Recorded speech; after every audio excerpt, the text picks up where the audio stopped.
आप तो इस नगर के मालिक हो, इस नाते से आप तो मेरे पिता के समान हुए, फिर आप मुझे अपने महल में कैसे रख सकते हैं? राजा भानु प्रताप बोला, तुम हमारे नगर की नहीं हो, इसीलिए हम तुम्हारे पिता नहीं हो सकते, तुम्हें हमारे महल में रहना ही पड़ेगा। जब बहुत समझाने पर भी राजा भानु प्रताप नहीं माना तो अंबिका ने कहा कि महाराज, मैं एक विवाहिता हूँ, मेरे पति ने मेरा त्याग कर दिया था। एक विवाहिता स्त्री के साथ रहने से आपको भी पाप लगेगा। आप मुझे 6 माह का समय दे दीजिए। यदि इस बीच मेरा पति मुझे लेने नहीं आया तो मैं अपने आप को अविवाहित ही समझूंगी और आपके महल में आ जाऊंगी। यह सुनकर राजा ने उसे 6 माह का समय दे तो दिया, लेकिन उसे नगर के बाहर एक एकांत महल में नजरबंद कर दिया। अंबिका रोज महल के झरोखे से मार्ग पर देखती रहती कि कभी कोई भूलने से ही उसके मायके या ससुराल से उस ओर आ जाए तो वह उसके साथ अपने हाल का संदेश भिजवा सके। उधर ठाकुर विष्णुदत्त अपनी पत्नी के साथ तय की हुई जगह पर अपने दोस्त का इंतजार कर रहा था। जब गंगाधर अपनी पत्नी का परित्याग करके अकेला ही उधर पहुंचा तो उसे अकेले आते देख विष्णुदत्त बोला,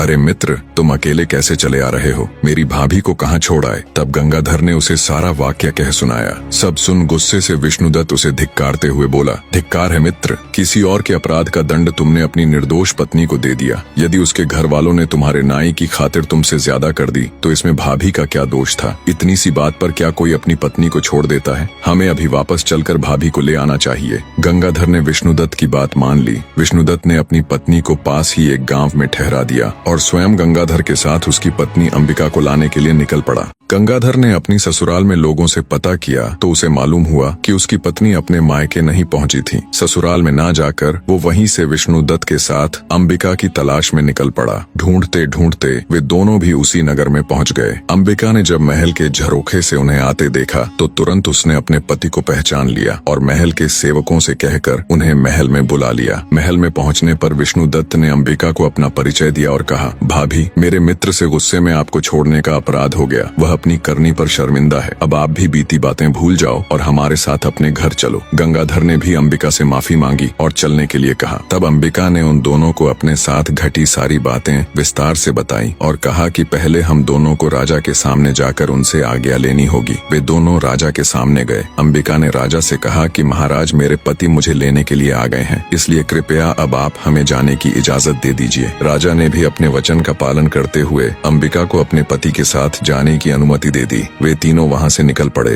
रास्ते में काशीनाथ ने अपनी पत्नी गौरी को भी अपने साथ ले लिया और सभी अपने नगर में आ सुख से रहने लगे। इतनी कहानी कह राजा विक्रमादित्य ने अपनी खिड़की में बैठे वीर से कहा, हे रानी की खिड़की, बताओ गंगाधर और अंबिका में से कौन ज्यादा महान था? खिड़की में बैठा वीर बोला, हे महाराज, मेरे ऊपर तो पता नहीं कितने सालों की धूल जमी हुई है। न मेरी कभी सफाई होती, न कभी रंग पुताई। मेरे अंदर इतनी बुद्धि कहाँ कि मैं आपको ये बता सकूं कौन ज्यादा महान है और कौन कम। खिड़की में बैठे वीर की बात सुन रानी अबोलदे एक बार फिर से खुद पर काबू ना कर सकी और तमा कर बोली, रे खिड़की, तेरी ये मजाल, हर रोज तेरी सफाई करवाऊं, हर 6 माह में तेरे ऊपर नई रंग पुताई करवाऊं। मेरे साथ तो तूने कभी बात की नहीं और परदेसियों के सामने तू मेरी झूठी बुराई करती। सुबह होने दे, तेरे 18 टूक ना करवाए तो कहना। फिर राजा विक्रमादित्य से बोली, राजा, ये बताना कौन सा कठिन काम है कि कौन महान है? इसमें गंगाधर की तो कोई महानता थी ही नहीं। उसने तो अपनी निर्दोष पत्नी को त्याग दिया था। महानता तो अंबिका की थी। उसके पास रानी बनने का पूरा मौका था, लेकिन फिर भी वह अपने पतिव्रत धर्म पर अडिग रही और उसने अपना धर्म नहीं छोड़ा। ऐसी स्त्री तो महान ही नहीं बल्कि पूजने लायक है। राजा विक्रमादित्य ने शरारती मुस्कान के साथ रानी की तरफ देखते हुए कहा,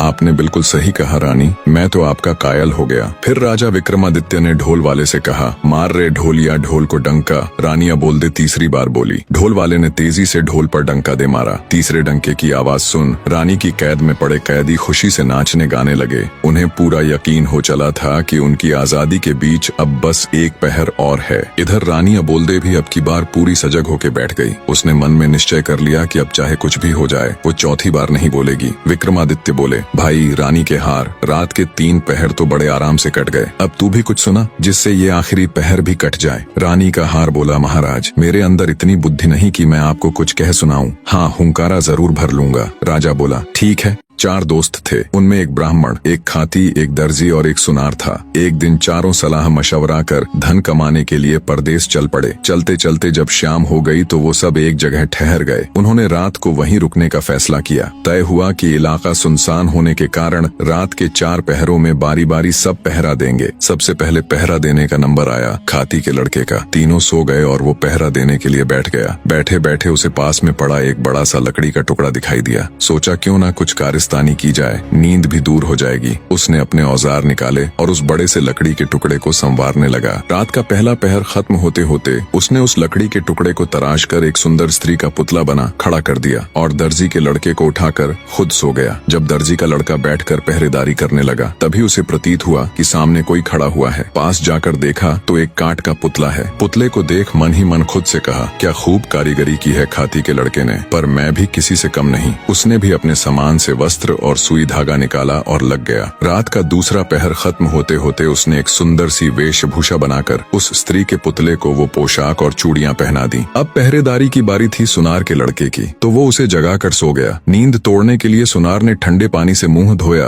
और बैठकर पहरेदारी करने लग गया। तभी उसकी नजर सामने खड़ी स्त्री पर गई तो वो भौंचक कर रह गया। सोचा इतनी रात जंगल में स्त्री कहाँ से आई। उसने उसे आवाज दी पर कोई उत्तर नहीं मिला। जिज्ञासावश उठकर पास गया तो देखा वो कोई स्त्री नहीं बल्कि एक पुतला है। सुनार को समझते देर न लगी कि ये खाती और दर्जी की करामात है। खुद से कहा, मैं भी किसी से कम नहीं। उसने भी अपने औजार निकाले और लग गया। तीसरा पहर खत्म होते होते उसने उस पुतले को सुंदर सुंदर आभूषण बनाकर पहना दिए। अब बारी थी ब्राह्मण के लड़के की, तो सुनार उसको जगाकर सो गया। अब जब ब्राह्मण पहरेदारी करने लगा तो उसकी भी नजर उस पुतले पर गई। वो भी सोच में पड़ गया, इतनी रात को इस जंगल बियाबान में ये नारी कहाँ से आई। वो भी उस स्त्री रूपी पुतले के पास जाकर उसे देखने लगा। सब समझते उसे भी देर न लगी। मन ही मन बोला, वाह क्या खूब कारीगरी की है सबने, लगता है सब मिलकर मेरी परीक्षा लेना चाहते हैं। उसने भी अपना तंत्र मंत्र का सामान निकाला और रात का चौथा पहर खत्म होते होते अपनी तंत्र मंत्र विद्या से उस काठ के पुतले में प्राण डाल दिए। वो काठ का पुतला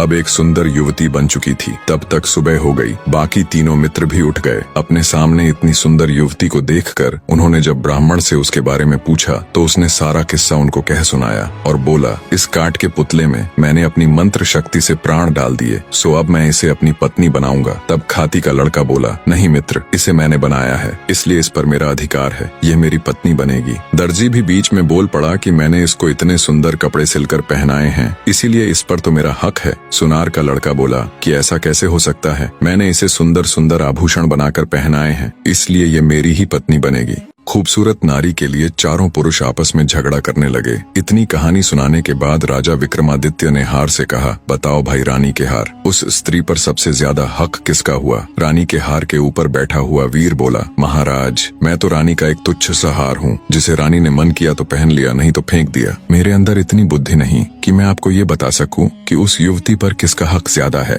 हार पर बैठे वीर की बात सुन रानी अबोल्दे को गुस्सा तो बहुत आया, पर वो अपने गुस्से को पी गई और कुछ भी न बोली। जब विक्रमादित्य ने देखा कि रानी तो कुछ बोली ही नहीं और रात का चौथा पहर खत्म होने में बस कुछ ही समय बाकी है, कुछ सोचते हुए वे बोले, सुनो रानी के हार, उस युवती पर सबसे ज्यादा हक उस ब्राह्मण के लड़के का है जिसने उस पुतले में प्राण डालकर उसे जीवित किया। राजा की बात सुन रानी के हार पर बैठा वीर तुरंत बोल पड़ा, क्या बात है राजन, क्या खूब न्याय किया है, आपकी तो जय जयकार होनी चाहिए। हार में बैठा वीर बोला, बोलो राजा विक्रमादित्य की जय। बाकी के तीनों वीर भी राजा विक्रमादित्य की जय जयकार करने लगे। राजा विक्रमादित्य की जय, वाह क्या न्याय किया है। इतना सुनते ही गुस्से को दबाए बैठी रानी अबोल्दे फट पड़ी और बोली, इस गलत न्याय पर कैसी जय जयकार। राजा विक्रमादित्य तुम तो बड़े न्याय प्रिय बने फिरते हो, लानत है तुम्हारे ऐसे न्याय पर। पता नहीं तुम्हारा ये न्याय कैसे इस जग में प्रसिद्ध हो गया, ये न्याय पूरी तरह से धर्म विरुद्ध है। आगे रानी अबोल्दे बोली,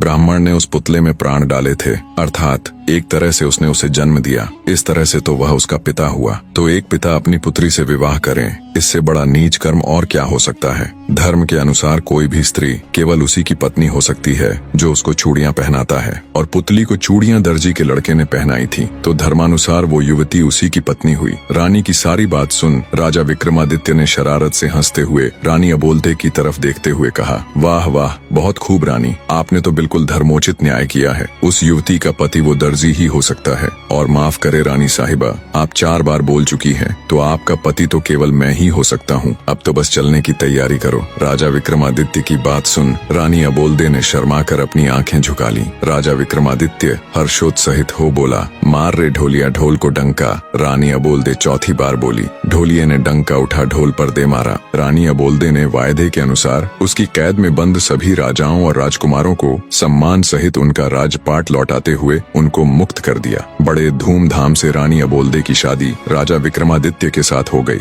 राजा विक्रमादित्य जब रानी अबोल्दे को ले उज्जैन नगर पहुँचे तो उनको ताना देने वाली भाभी ने भी उनको अभिवादन देते हुए कहा, मान गए देवर्षा, जो आपने कहा था वो कर दिखाया। कहानी का निष्कर्ष जानने से पहले कमेंट करके कहानी कैसी लगी और अगली कहानी किस टॉपिक पर सुनना चाहोगे जरूर बताएं। निष्कर्ष, जीवन में सत्य, न्याय और धर्म का पालन सबसे महत्वपूर्ण होता है। जब चारों पात्र अपनी अपनी इच्छाओं और स्वार्थों के अनुसार कार्य करते हैं तो उनका संघर्ष अंततः उनके भीतर के सही और गलत के बोध को उजागर करता है। राजा विक्रमादित्य की न्यायप्रियता और रानी अबोल्दे का धर्म के प्रति अडिग विश्वास दर्शाता है कि सही रास्ता चुनने के लिए आत्मसंवेदनशीलता और विवेक आवश्यक है। यह कहानी यह भी सिखाती है कि किसी भी परिस्थिति में ईमानदारी, प्यार और समझौते के जरिए ही हम अपने जीवन को संतुलित और आध्यात्मिक रूप से पूर्ण बना सकते हैं। भगवान का न्याय हमेशा सही होता है और आत्मिक शांति पाने के लिए हमें अपने कर्मों और विचारों को शुद्ध करना चाहिए। कहानी में अंत तक जुड़े रहने के लिए आप सबका तहे दिल से धन्यवाद।